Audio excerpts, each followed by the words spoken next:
TCP three-way handshake. When you send a packet to a destination always acknowledges. Everybody knows this thing. But when this acknowledgement comes up, so TCP is start putting more packet inside, more value inside. So until unless it reaches your bandwidth limit.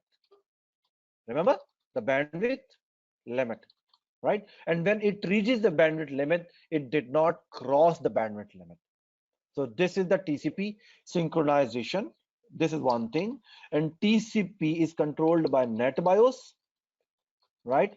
And why I am sharing this, because keep in mind when packet comes and goes, there is always IP header and the packet signature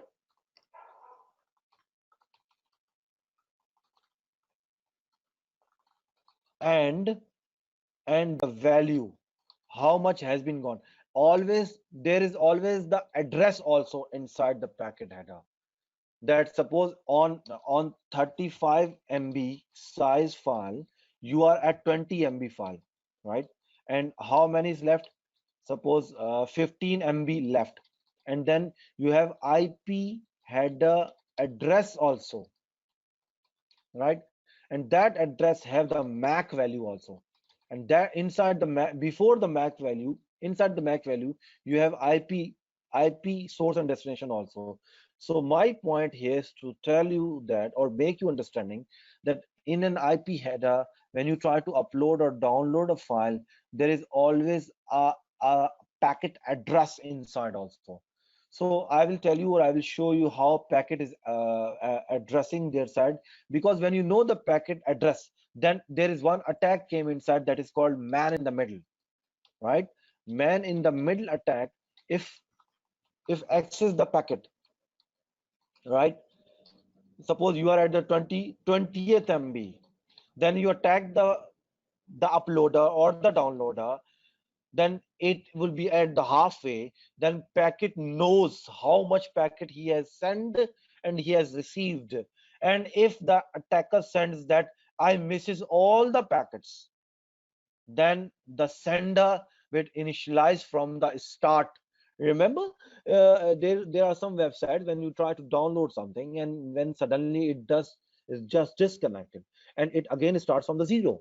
So that means the sender and the receiver knows that it lost the connection between them. But if you have the internet download manager, but that IDM does have the packet inside it, that he restores the state of the packet, that I have all this here, you have to start from here. TCP have that capability of understanding. So this is the ground reality of the TCP. It totally based upon the NetBIOS, and NetBIOS is totally controlled by the operating system. So now on, after you that I have told you all this thing, that you have the understanding of NetBIOS or the MAC address. So you see, only simple one line will tell you lot of things, right?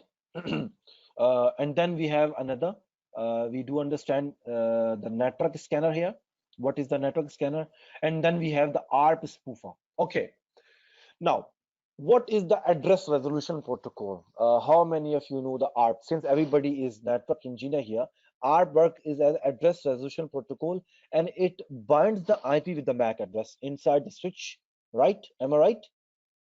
Okay, how can I spoof the ARP address? How can I spoof the ARP address? Okay, what's the difference between the switch and the hub? How many of you know this? Okay, there are two things that you must know. SIWT, switch, hub, difference you must know. And what is the CAM table or the MAC table? Everybody know as a Cisco router or switches? Yes, it maintains the MAC addresses. Okay, what if I flood too much MAC to the switch? The switch will become the hub. Am I right? But in a Cisco switch, if you try to flood too much MAC addresses, it will block your port, and it will block the port that you are connected in. Right? This is called ARP spoof poisoning or ARP poisoning attack. It already exists in, I think, 3550 and 3560 is already exist inside, right? If everybody knows the network engineer, so they must know. So what is the purpose of our spoofer then? Okay, let me clear you in a scenario. Suppose you are in a domain, in an Active Directory domain, and you are in sitting in a one room, and in one room you are you and your friends are working in one Active Directory domain, and you are connected with that Active Directory, and all of you people are connected with one switch to that Active Directory, right? And everybody have their ARP, their address resolution binding. What if I have the MAC address of my corresponding PC? What I will do, I will change my MAC to that person. Okay? Okay. When I will change my MAC to that person, then there are two same MAC addresses in the network. This is possible? Yes or no?